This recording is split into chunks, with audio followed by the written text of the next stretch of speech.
was the last time you were on 81? Day before yesterday. Where were you headed? Downtown. I've been traveling on I-81 ever since 1965.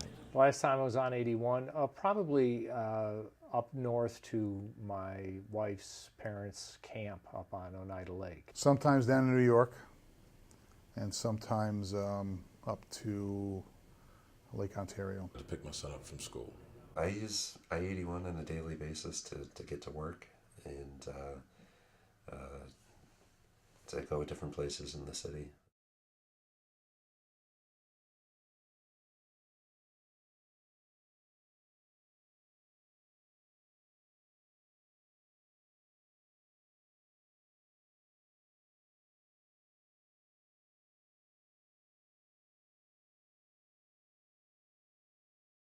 I've lived in several areas in the 15th Ward. You have to remember that 90% of the black folks in Syracuse lived in the 15th Ward. So even though you may have moved quite often, you moved right within that geographical area, the 15th Ward. So I was born in the 15th Ward, and I lived in the 15th Ward until I got married. When I was born, I was on Fad Street, okay? Then I remember living on Harrison Street. Again, this is all 15th Ward. And then I remember living in the Syracuse Housing Project, the Pioneer Homes. They've been in business for 75 years. Well, I'm 78, so I remember living there as a youngster. I was probably 3, 4 years old. Now, going back to probably when I was, say, 3 or 4 years old, we lived on Monroe Street, right where now Crouse Hospital is there. And when I was almost 5 years old, we moved to 830 South McBride Street. And that's where basically I grew up. I left the 15th Ward actually when I left to go to college, and I was 17 years old.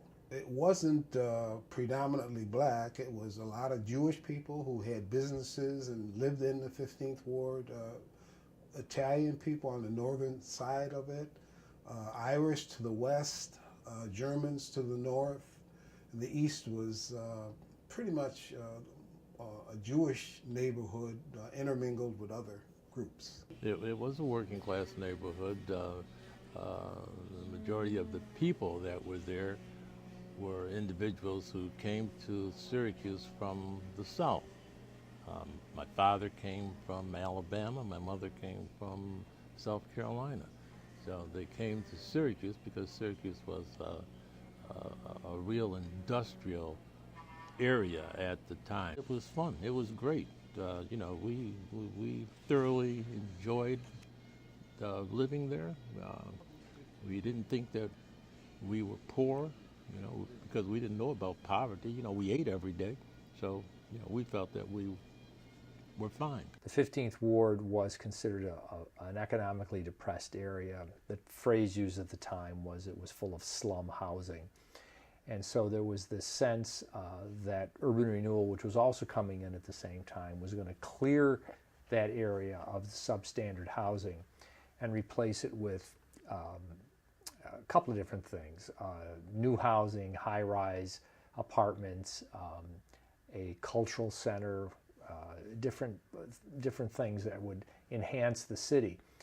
And so that made it just that much more easier. If you're going to clear this area already for urban renewal and tear down blocks and blocks of buildings, there isn't going to be much opposition to running this highway through because it's already going to be cleared. So the two sort of worked in tandem. I lived right in the 15th Ward, right at the corner of McBride and Adams Street. 1 block from there is where Route 81 came through, and a lot of houses on the east side of McBride Street got taken out when 81 came through. And on the Elmont Street side, the same thing happened. Everybody's house was torn down. My house now is a parking garage for Upstate Medical. Renwick Place ran between Elmont and Renwick Ave. Well, it was torn down. No, you knew about it. They went around and, eventually said that, this is going to happen. I had gone to college in 1954, so I was gone for like 4 years. But when I came back in 58, they were right on it, right into taking down houses. I lived on Renwick Place until probably 1960, 59 to 60. And that's when my mother's house was taken. The whole blocks went like that. And that's how urban renewal actually happened. It was dozens and dozens of blocks. Hundreds of houses were taken out, and thousands of people had to be relocated. And that had other aspects to it. Initially, a lot of the African American community that had been concentrated in that neighborhood because of housing discrimination that was going on at that time had mixed feelings about it. On one hand, it was a very tight neighborhood, a neighborhood that had a lot of familiarity to it, a neighborhood that they found comfortable in a sort of a social regard. But on the other hand, it wasn't the world's greatest housing. It wasn't, the best housing. They knew they were being discriminated against. They didn't have the opportunity to live in other parts of the city. So when urban renewal came in, it was kind of a mixed blessing. It was going to, on one hand, destroy their neighborhood, but on the other hand, there was a sense that it was going to lead them to be able to integrate into better neighborhoods. And that really didn't happen. It's sad, but I kind of look at it from a positive standpoint of the positive things, meaning jobs, opportunity, promotional things that happen to the people. There is no 15th Ward today. With 81 coming through and people having to move, the 15th Ward as it used to be is no more. 15th Ward today is commercial buildings, hospitals, parking lots, the On Center, the 15th Ward, the Averson Museum, the 15th Ward, I-81 is the 15th Ward, Upstate Medical is the 15th Ward. In my way of thinking, the government was able to get very valuable land cheap by demolishing the 15th Ward for both 81 and for these commercial buildings and parking lots that eventually went up in the ward. I think in one sense it's positive, but on the other hand, you can always go down State Street by the On Center and just look across the street and say, hi, Sammy, where Sammy Houser used to live, or where the On Center sits now, a very nice jazz club called the Penguin used to be. You can think about those type things. It's progress. I certainly would not want to be a person to deny progress. But again, I think all people are saying now is that we weren't involved in developing that progress. The progress came, but we were not given an opportunity to have a voice in that progress. They weren't really worried about a black neighborhood. They more or less said, hey, we can do anything we want. We're not. If it were Camillus, then a group would have got together who were more educated, better jobs to say, hey, no, we don't want this highway here, take it somewhere else. Where in the inner city, 15th Ward, who had power enough to really say, if the state said to you or the federal government says to you, hey, this is what we're going to do, that's pretty much what happened. They had very little representation. We had a supervisor at the time, but there was not anyone on the Common Council, so you didn't hear people say in the Common Council arguing about the good or bad of getting rid of the 15th Ward. There wasn't this mandate to sort of seek community input, to go out and say, is the community concerned about loss of any historic buildings that might have to come down because of 81? It was a decision that could be made more at the sort of the bureaucratic state level than one that today would require a lot of community input into its impact. I think the difference now is that it it wouldn't have happened like that because there would have been quote-unquote community involvement instead of the community protesting, just like they're doing now about relocating 81. They're trying to dialogue with the community, and these are government officials that are doing this. The government officials didn't do anything like that with the demolition of the 15th Ward. I-81 has been an eyesore. It has been detrimental to the health of this population of the city of Syracuse. It aesthetically is displeasing, and it has reached the end of its lifespan. I believe it was approximately 15 years ago. I had observed that Interstate I-81, must come down. It goes back to the first day I ever arrived in Syracuse from New York City. I was rented a car to go to the Hotel Syracuse, where I was going to be staying. As I drove through, I missed my exit going Harrison Adams. I went to Brighton, and I did a turnaround, and I came back, and I could see, the difference between the east side of the road and the west side of the road. And it looked to me that it was a wall surrounding all of the prosperous businesses and people from the east side. There was this real sense that 81 would help downtown because all this traffic that was going to flow along it, especially people that were, not people that were commuting, local people, but people that were maybe coming from Pennsylvania to Canada or from Canada south, it would be very easy for them to stop downtown. They could just get off this highway. In fact, the hotel over there that's called the Crown Plaza today, which was built as a Holiday Inn, was built right next to the highway because there was a sense that this would be a good place for a hotel. It'd be easy for travelers to get on and off 81. One also has to remember that we're talking about the 1950s, 1960s when these plans were being made. Downtown was still a pretty active, bustling place in terms of retail, in terms of the movie theaters. The competition with the suburbs was just sort of starting. And in 1945, there were factories all over the place. General Electric was expanding, Carrier Corporation was expanding. Everybody sort of saw those industries, which were all over the place, as the real economic engines of the community, not this hospital and university complex. There wasn't this sense, I don't think, that there is now that downtown needed or would benefit from a closer connection to the university, University Hill. University was there, and everybody knew it was there, and the hospitals were there, and all the rest of it. But they didn't seem to be as critical a player in the regional economy as downtown was. I hear commuters say, well, what are we going to do? How are we going to get to work?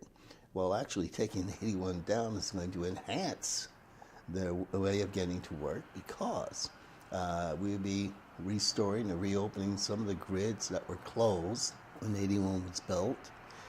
You would have, in my opinion, I favor a boulevard through the center of town, creating state-of-the-art traffic control with many more streets going up to the hill where the majority of the people who work in the city of Syracuse, that's their place of employment.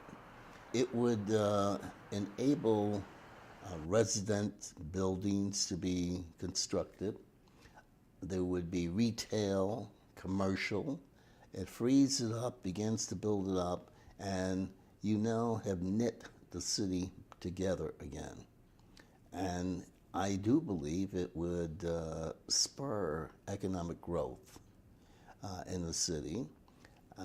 You would have people who are not on a highway running through the city, but now they are using the city streets.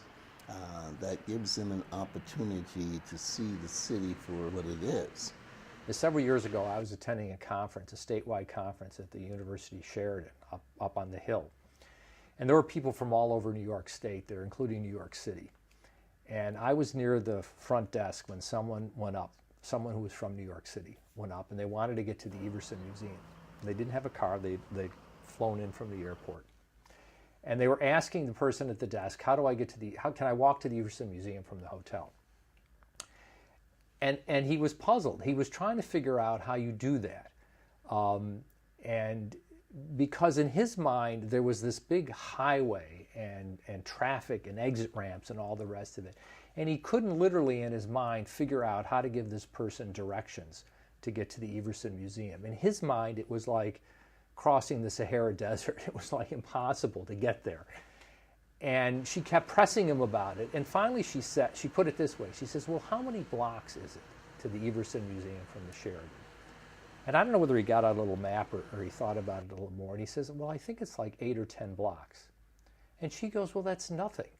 She says, if you're in Manhattan, you think nothing of walking 8 or 10 blocks to get someplace. But in Syracuse, the fact that 81 was there made it seem like it was on the other side of the world.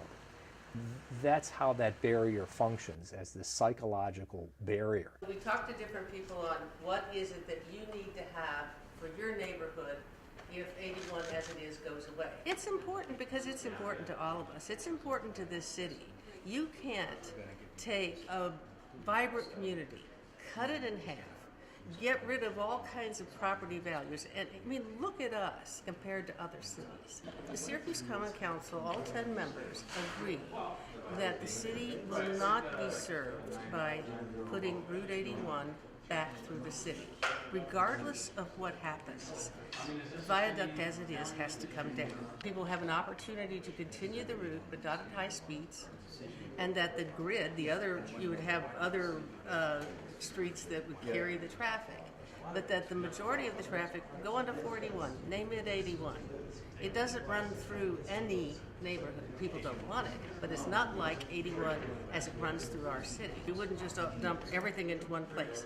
That it spreads out, and that actually, I've been learning some studies and stuff that say basically there's less traffic than there would be. Recommendations tear it down, you'd never have to worry about it again. You don't have to replace it. A concourse or something that's ground level, you would, the repairs and the cost of maintaining would be so much less.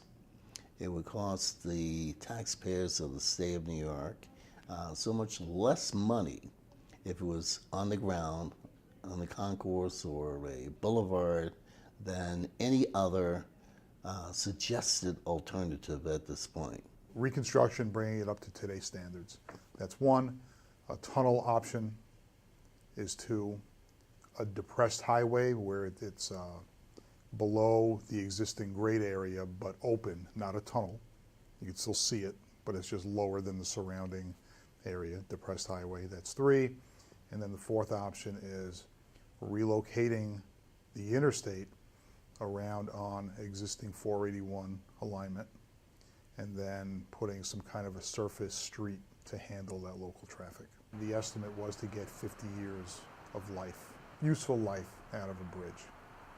And with it being built in the mid-60s and coming up on 2017, that's that 50-year life. With the combination of the traffic increase and the amount of salt that's used in this area, and with the freeze-thaw cycles, it's undergone a lot of deterioration.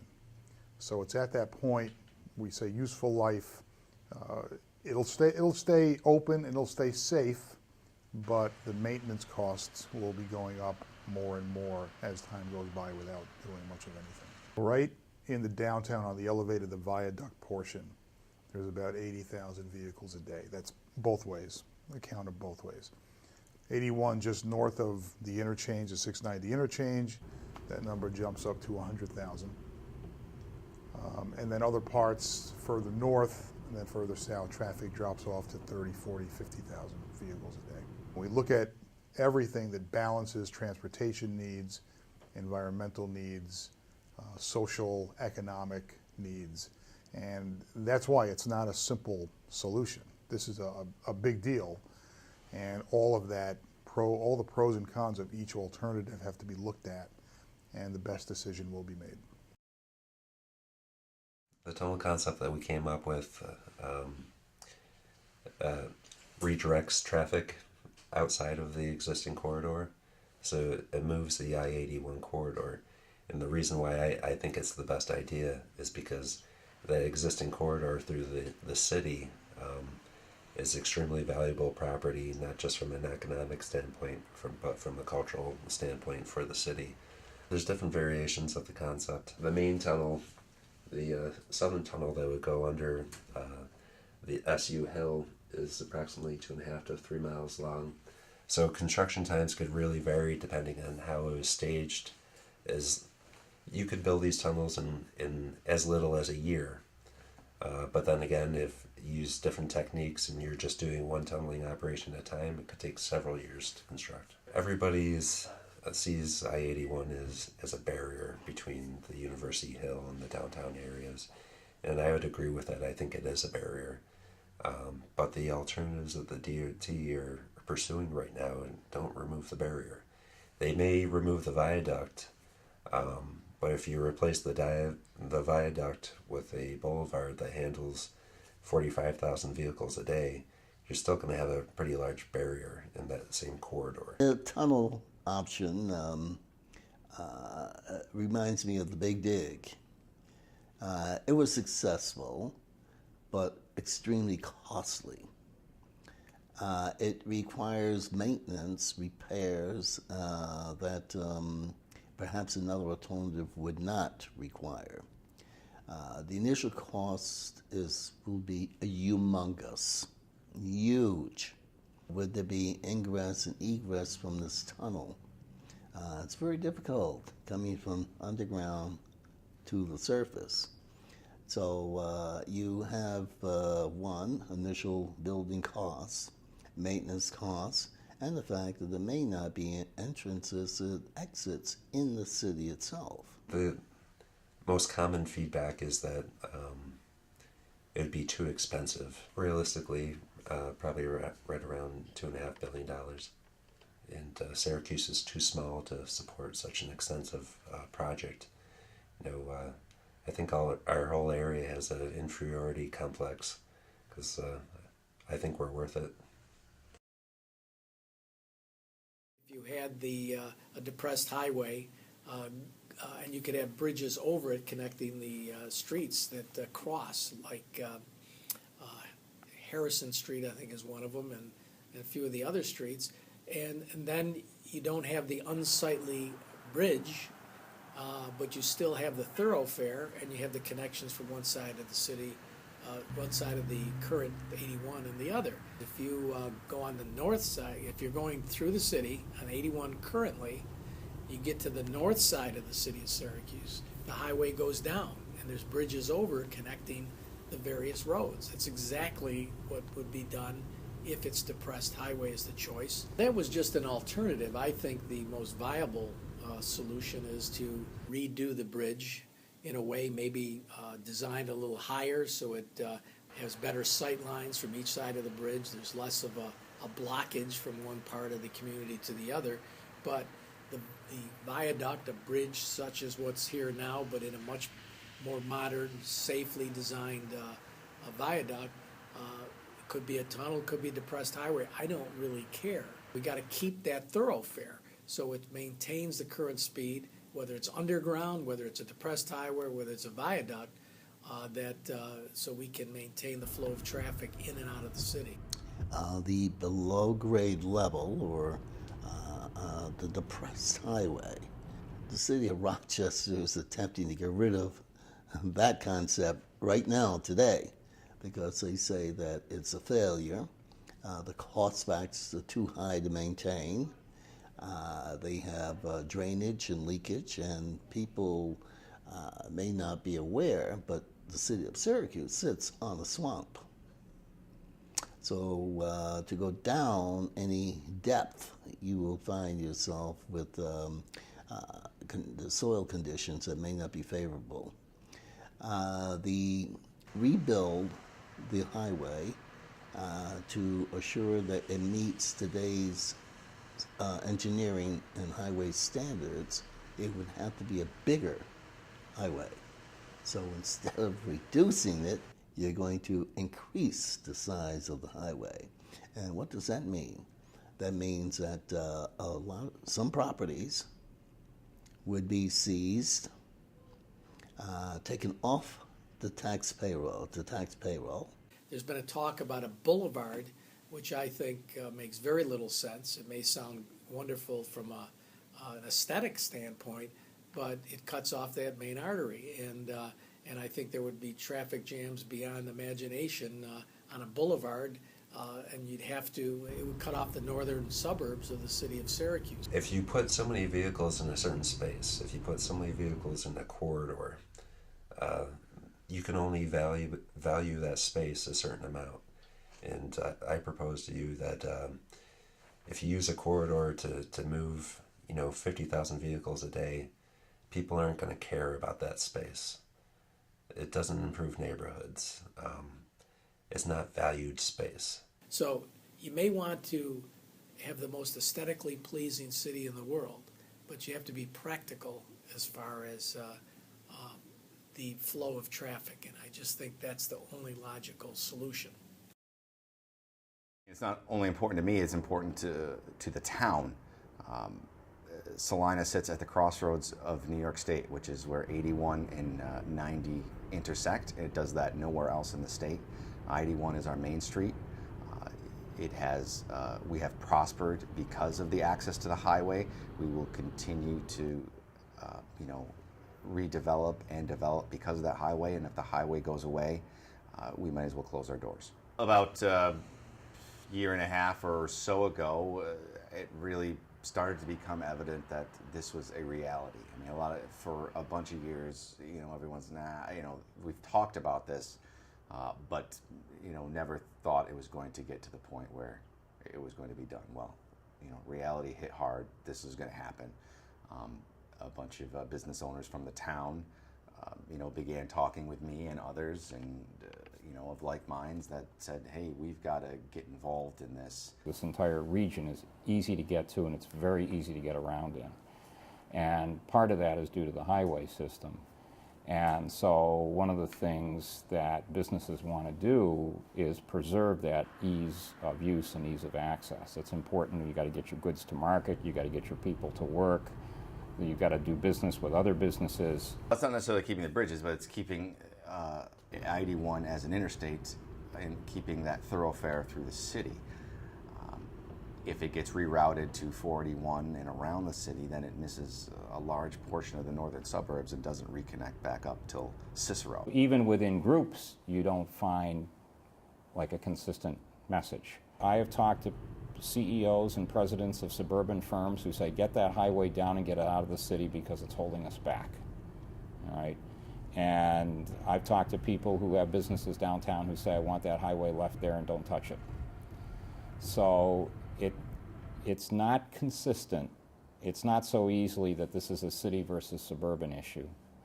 And there's different concerns as you talk to different suburbs. Like we talked about the folks in Salina, the hotel owners are worried about, we don't want to lose our north-south connection. We want that direct connection. And if they go on 481, of course, they bypass those hotels and end up north of them where they would rejoin 81.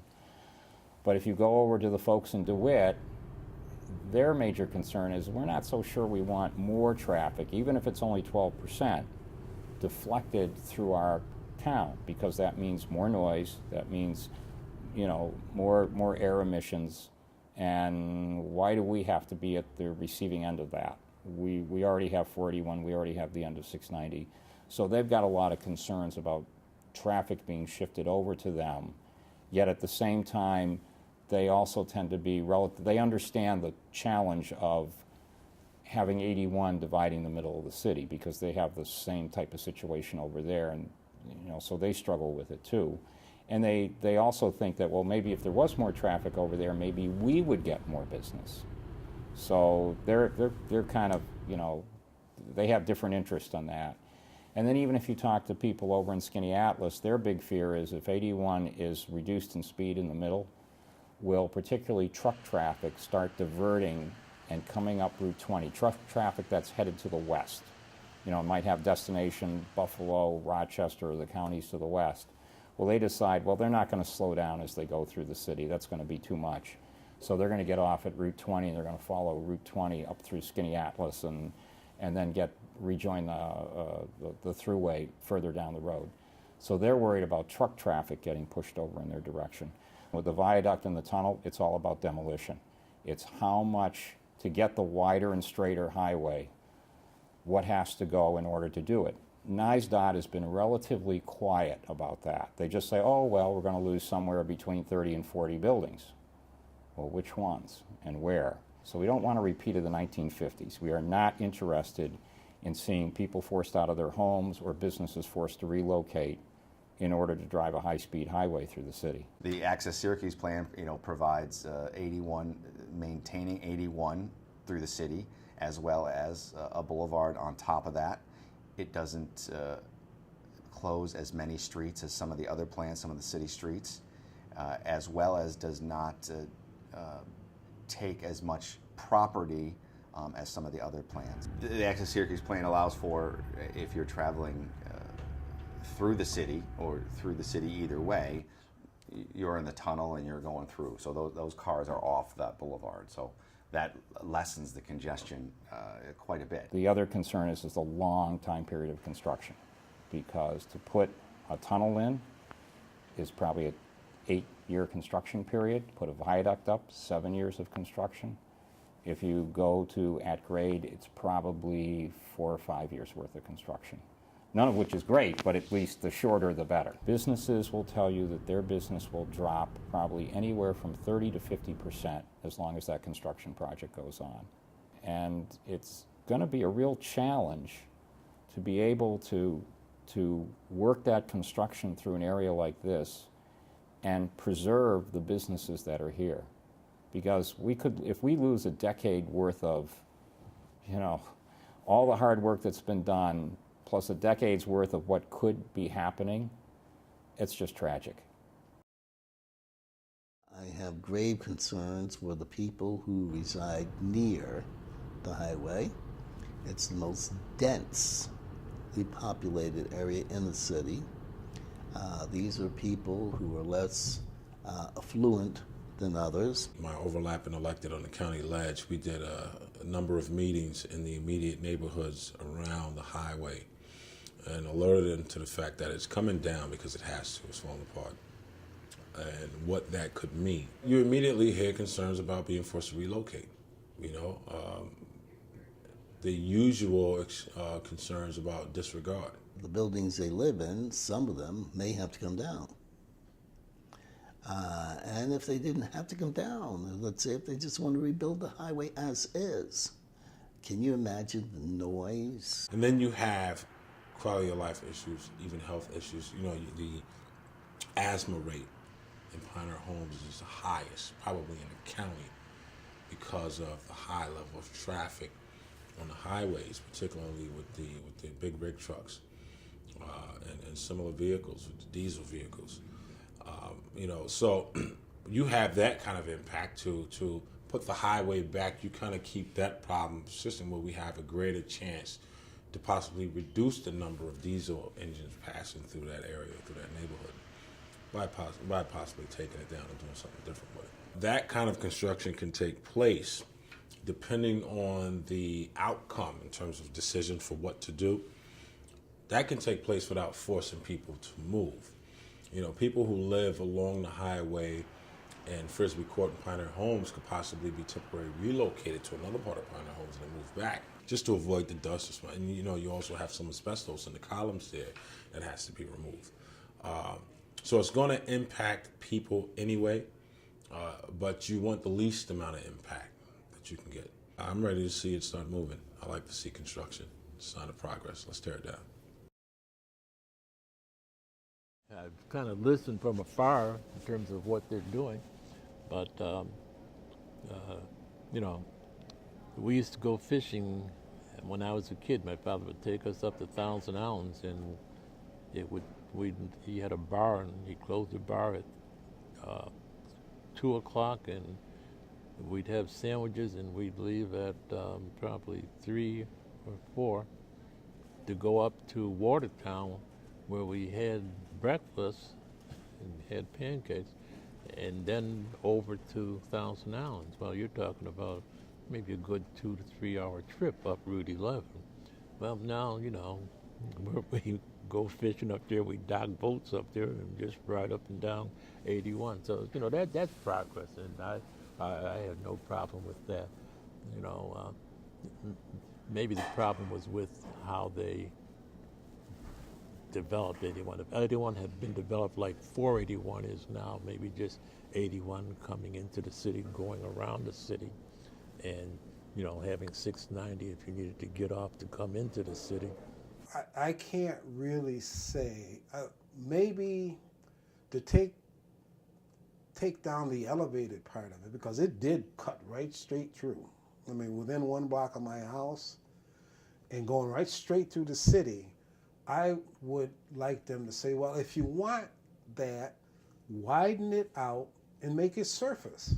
That if someone wants to come through the city, then you're not up on a high rise. Maybe congestion-wise it doesn't help, but I think there's some way you can do, just spread it out a little bit so all these cars going through can get through and not get jammed up. Or you got bypass to the east, 481, which is complete. You don't have it to the west because of the fairgrounds and the lake and that type of thing. So that's one thing. I think more option, but you know, it's expensive to do that. I've always told my children, you know, life is a mystery without a history. So, you know, if you don't know where you're coming from, how do you know where you're going to go?